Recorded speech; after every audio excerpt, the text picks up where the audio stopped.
Thank you, Mr. Speaker, sir, and I thank the honourable member for the question. Mr. Speaker, sir, rural to urban migration has significantly contributed to the rising demand for housing across Fiji. As families move from urban centres, some families move to urban centres in search of better employment, education and healthcare opportunities, the pressure on housing infrastructure continues to grow. To address this challenge, considering the impact of increasing demand, Speaker, sir, the Housing Authority has recently launched 3 key initiatives aimed at enhancing housing accessibility and affordability for Fijians nationwide. These initiatives are: 1, the Model Homes Program. Second is the newly reduced home loan interest rates. And third is reintroduction of the village housing loan scheme. On Model Home initiatives, Mr. Speaker, sir, there are 2 types of conventional homes that will be constructed under this initiative. The 2 types of conventional homes: 1 will be using precast panel walls, and other will use light steel frames with panels. These designs are durable, termite-proof, cost-efficient, and sustainable. By standardizing layouts and streamlining building processes, Housing Authority can deliver homes more quickly at a lower cost without compromising quality. Mr. Speaker, sir, the timely delivery of these homes, to ensure that they provide the timely delivery of all these homes, Housing Authority has engaged multiple contractors across Housing Authority's key subdivisions, like the one in Tavukumini-Lotoka, Bethrua, Nepani, and the William in the Central Division. I'm pleased to announce that by end of December 2025, Housing Authority is planning to deliver a total of 235 more homes.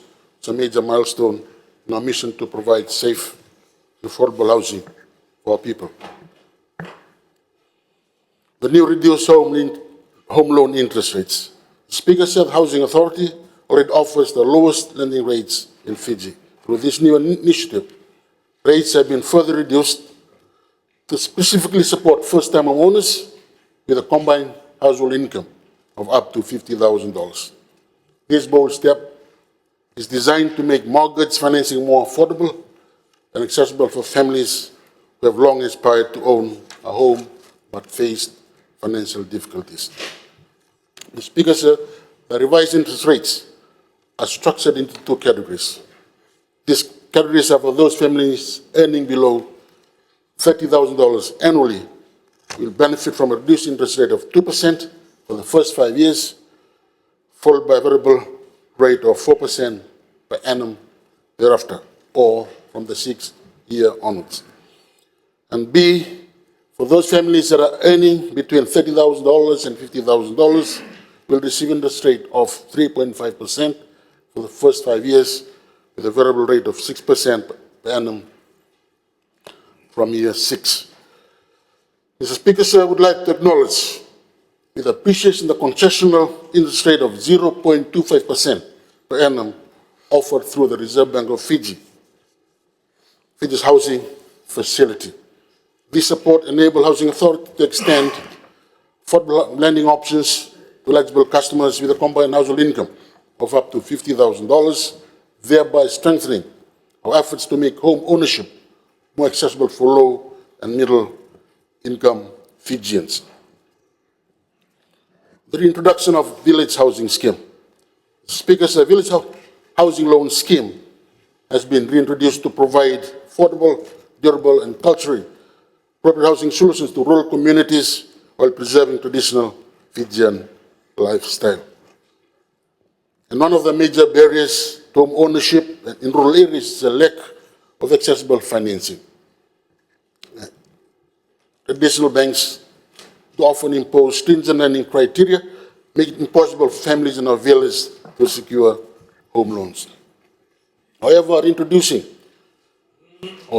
of this scheme has enabled families and villages in rural maritime areas access affordable housing for housing projects, such as construction of new homes, renovation of existing homes, and construction and upgrades of community halls and vehicle centers, as well as churches.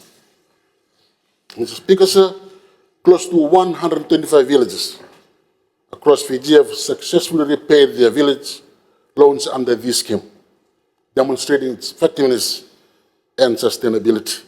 The program has played a vital role in enabling rural communities to access climate-resilient housing, while also helping to reduce urban migration pressures by improving livelihoods or living standards within our village settings. The Speaker said these three initiatives reflect the coalition government's unwavering commitment to ensuring that every Fijian, regardless of income level or geographical location, has access to safe, secure, and affordable housing. By addressing financial barriers, promoting climate-resilient construction, and supporting rural environments, paving a path towards a more sustainable and secure future for our people. Speakers, I commend Housing Authority Board, Executive Management and staff for its continued efforts in transforming the housing landscape across Fiji. Thank you, Mr. Speaker, sir.